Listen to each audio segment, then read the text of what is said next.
Today we're doing a review of the Ashram rose from Tantau. Now the Ashram rose is a very orange and more burnt color tone of a rose.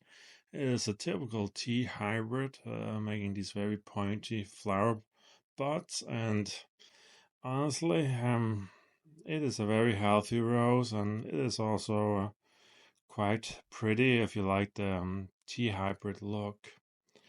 But sadly, this is not a rose I would recommend for anyone.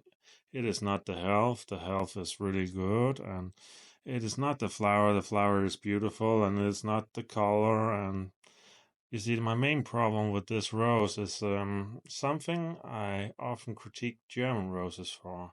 It is this nearly mechanical quality where there's not a lot of special things about the rose. This rose simply looks too much like all the other orange tea hybrids. As normal, we're ranking on 5 categories: health, fragrance, form, flower, and storytelling.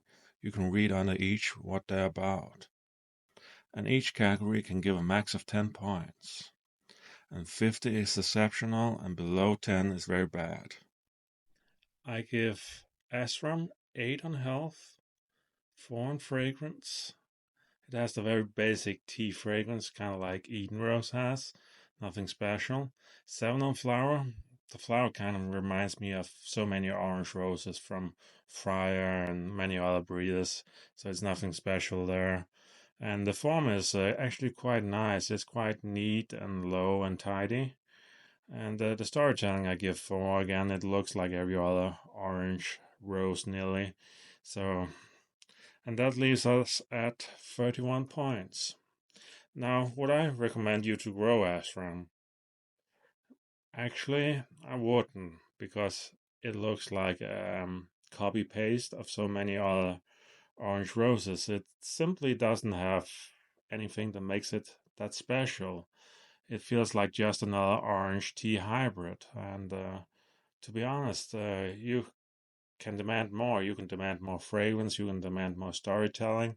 And then the problem comes, why use the space on this one when there are roses that perform many more roles for you?